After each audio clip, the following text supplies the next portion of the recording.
Hi friends. और आज मैं इलेक्ट्रिकल जूनियर इंजीनियर की क्लास स्टार्ट कर रहा हूँ। और आज इलेक्ट्रिकल जूनियर इंजीनियर क्लास का पहला लेक्चर है, फर्स्ट लेक्चर है। और यहाँ से हम सबसे पहले अपनी इलेक्ट्रिसिटी के बेसिक चीज़ों के बारे में जानेंगे। जब हमारा बेस मजबूत होगा तभी हम कुछ आगे कर पाएंगे। तो सबसे पहले हमें फोकस रखना है इलेक्ट्रिकल के बेसिक पर, ठीक है। तो बेसिक सबसे पहले मैं बता दूं कि इलेक्ट्रिकल इंजीनियर्स होता क्या है ना। इलेक्ट्रिकल इंजीनियर्स का कार्य क्या होता है। तो पहले मैं बता दूं कि इलेक्ट्रिकल इंजीनियर का कार्य लाइट को जनरेट करना, इलेक्ट्रिसिटी को जनरेट करना, उसको डिस्ट्रीब्यूशन करना मींस वितरण करना, ट्रांसमिशन करना, संचरण करना, ठीक है। उसका मेंटेनेंस करना, ठीक, मरम्मत करना, या उसकी कंट्रोलिंग करना, ठीक है, नियंत्रण करना। तो ये इलेक्ट्रिकल इंजीनियर का वर्क होता है। कि अगर आपसे कोई क्वेश्चन करता है कि इलेक्ट्रिकल इंजीनियर का वर्क क्या होता है, तो मैं आपको बता दे रहा हूं कि इलेक्ट्रिकल इंजीनियर का कार्य होता है इलेक्ट्रिसिटी को जनरेट करना, ट्रांसमिशन करना, डिस्ट्रीब्यूट करना, कंट्रोलिंग करना एंड मेंटेनेंस करना। ये सभी कार्य इलेक्ट्रिकल इंजीनियर के कार्य होते हैं। और अगर मैं हिंदी में बोलूँ तो इलेक्ट्रिकल इंजीनियर के कार्य होते हैं विद्युत का उत्पादन करना, संचरण करना, वितरण करना, मरम्मत करना और कंट्रोलिंग करना। ये सभी कार्य एक इलेक्ट्रिकल इंजीनियर के कार्य होते हैं। अब हमें सब देखो, मैं जो क्लास स्टार्ट कर रहा हूँ मैं बिल्कुल जीरो से स्टार्ट करूंगा, क्योंकि काफ़ी बच्चे वीक हैं जो इलेक्ट्रिसिटी का फंडामेंटल भी नहीं जानते हैं। तो फिर उनको काफ़ी आगे चल के काफ़ी कठिनाई होगी। इसलिए मैं बिल्कुल स्टार्टिंग से एकदम जीरो से स्टार्ट करूंगा, ठीक है। तो आज हम पढ़ेंगे कि हाउ टू प्रोड्यूस इलेक्ट्रिसिटी, कि इलेक्ट्रिसिटी का उत्पादन हम कैसे करते हैं, विद्युत का उत्पादन हम कैसे करते हैं, कैसे कैसे प्लांट होते हैं हमारे। तो आज हम इसके बारे में पढ़ेंगे, ठीक है। तो करंट वोल्टेज को स्टार्ट करने से पहले पहले हमें यह पता होना चाहिए कि इलेक्ट्रिसिटी का जनरेशन कैसे होता है, ठीक। तो मैं स्टार्ट करता हूं। हाउ टू प्रोड्यूस इलेक्ट्रिसिटी, की विद्युत का उत्पादन कैसे होता है। तो इसके लिए देखो काफी प्लांट्स होते हैं। काफी प्लांट्स कौन कौन से हैं, देखो प्लांट होते हैं कुछ। नंबर 1 हाइड्रो प्लांट, ठीक, जिसमें हम पानी के माध्यम से बिजली का उत्पादन करते हैं, जल के माध्यम से। थर्मल प्लांट, ठीक है, hydro plant, thermal plant, diesel plant,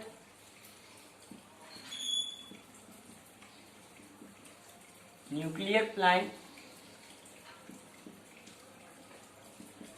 ठीक है। इसके बाद फिर आता है गैस टरबाइन प्लांट,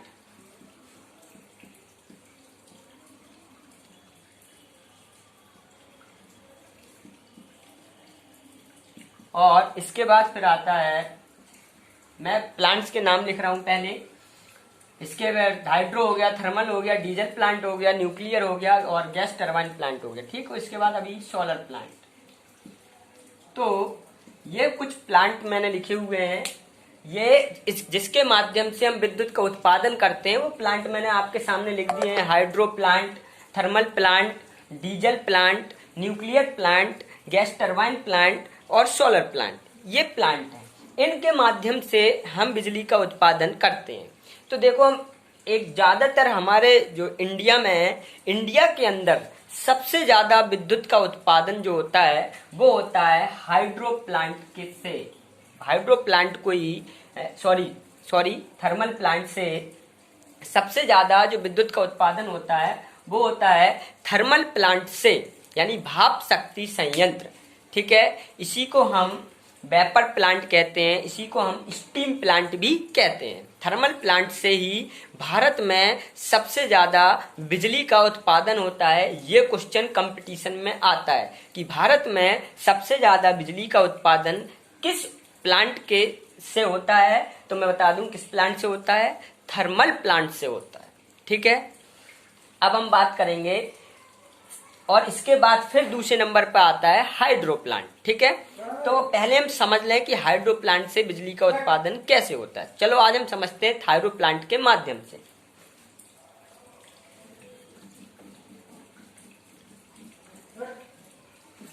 तो अगर मैं हाइड्रो प्लांट की बात करूं, हाइड्रो प्लांट तो मैं अगर हाइड्रो प्लांट की बात करूं तो यहाँ पे समझना हमें एक एक चीज ध्यान देना है। तो हाइड्रो प्लांट में हम करते क्या है? सबसे पहले हम हाइड्रो प्लांट में एक डैम बनाते हैं, बांध जिसे बोलते हैं। तो हम एक डैम में क्या होता है, पानी को एकत्रित किया जाता है, कलेक्ट किया जाता है, जिसे हम जलाशय भी कहते हैं। एक डैम बनाते हैं जिसमें हम पानी को कलेक्ट करते हैं। ये हमने पानी को कलेक्ट कर, ये क्या है? डैम मीन्स बांध है, ठीक है। इसके बाद यहां से एक पाइप आता है, इस पाइप के माध्यम से पानी आता है और यहां पर होता है अपना टरबाइन। ये मैंने नॉर्मली स्ट्रक्चर बनाया है, ये ये क्या है? ये टरबाइन है। क्या है ये? टरबाइन है। यहां पर ये टरबाइन लगा हुआ है, ठीक। और डैम से ये पानी इस पाइप के माध्यम से टरबाइन पर आता है, ठीक है, ठीक। अब मेरी एक एक चीज बात समझिए। हाइड्रो प्लांट में सबसे पहले हम डैम में पानी को कलेक्ट करते हैं। कर लिया हमने पानी को कलेक्ट, ठीक। अब ये है क्या? टरबाइन। अब यहां पर देखो, इस डैम के अंदर पानी का सबसे ज्यादा प्रेशर कहाँ होगा? नीचे, तली में, है ना। जैसे जैसे हम गहराई में चलते जाते हैं, जैसे जैसे हम नीचे जाएंगे, पानी का प्रेशर क्या होगा? तली की ओर बढ़ता जाएगा। जब यहाँ पर प्रेशर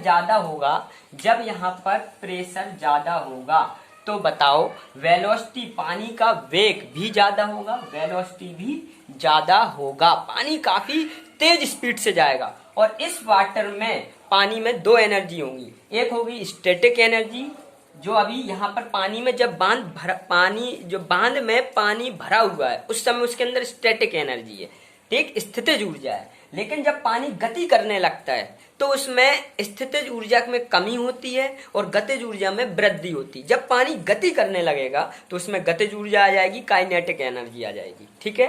तो यहाँ से पानी, जैसे जैसे हम तली की पानी का प्रेशर नीचे की ओर क्या होगा? दबाव, प्रेशर बढ़ेगा तो यहाँ पे वेलोसिटी यानी पानी का वेग भी बढ़ेगा। तब पानी हाई प्रेशर और हाई वेलोसिटी यानी कि उच्च दाब और उच्च वेग पर पानी जो होगा वो कहां पर होगा? वो टरबाइन के फलकों पर, इसे फेसिस बोलते हैं। टरबाइन के फेसिस पर ये पानी तेज स्पीड से पड़ेगा, ठीक है।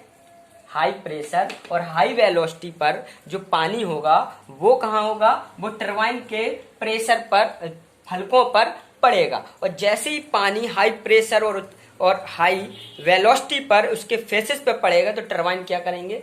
घूमने लगेगा, मूव करेगा। और जब टरबाइन रोटेट करने लगेगा तो यहाँ पे देखो, कोई भी रोटेट करती हुई जो चीज होती है उसमें मैकेनिकल एनर्जी होती है। कोई भी चीज, अगर मैंने अपने हाथ से कुछ घुमाया ऐसे, तो समझ लो मेरे हाथों में कौन सी एनर्जी है? मैकेनिकल एनर्जी है। तब टरबाइन ने क्या किया?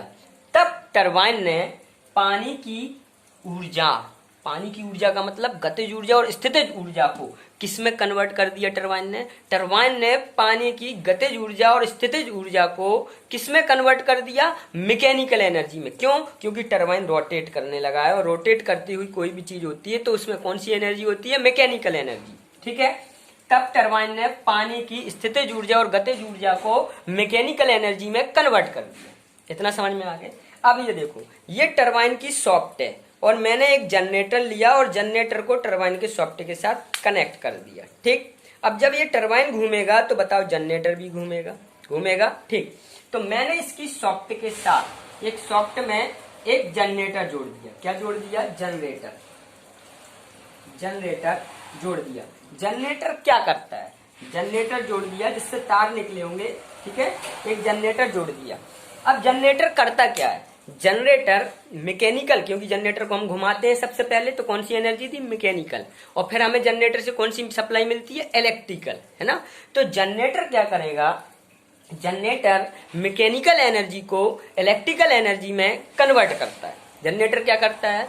जनरेटर मैकेनिकल एनर्जी को इलेक्ट्रिकल एनर्जी में कन्वर्ट करता है। तो ये देखो, तो मैकेनिकल की जो सॉफ्ट थी उस सॉफ्ट को हमने जनरेटर से जोड़ा, तो जनरेटर से क्या होगा? जनरेटर टरबाइन की मैकेनिकल एनर्जी को इलेक्ट्रिकल एनर्जी में कन्वर्ट करेगी और यहाँ पे हमें क्या मिल जाएगी? इलेक्ट्रिकल सप्लाई मिल जाएगी, ठीक है। और यहाँ पे इन तारों के माध्यम से हमें यहाँ पर सप्लाई मिल जाएगी। तो डैम ने, फिर से चलता हूँ मैं एक बार, क्या किया, डैम में पानी भरा हुआ था, पानी के जैसे जैसे तली की ओर जाएंगे पानी का प्रेशर तली की ओर ज्यादा होगा, तब पानी का हाई प्रेशर हाई वेलोसिटी पर पानी जो होगा वो टरबाइन के फेसेस पर पड़ेगा तो टरबाइन रोटेट करने लगेंगे, यानी टरबाइन ने पानी की ऊर्जा को मैकेनिकल एनर्जी में कन्वर्ट कर दिया। यहाँ पे जनरेटर जुड़ा है, जनरेटर ने टरबाइन की मैकेनिकल एनर्जी को इलेक्ट्रिकल एनर्जी में कन्वर्ट कर दिया और हमें यहाँ पे सप्लाई मिलने लगी। ये हो गया इलेक्ट्रिसिटी का जनरेशन, किसके द्वारा, हाइड्रो प्लांट के माध्यम से। अब कुछ चीजें और देखते हैं, यहां तक तो समझ में आ गया होगा। जलाशय से पानी, डैम से पानी, ठीक, पानी टरबाइन तक जिस पाइप के माध्यम से जाता है, इस पाइप को बोलते हैं पेन स्टॉक। क्या बोलते हैं, पेन स्टॉक।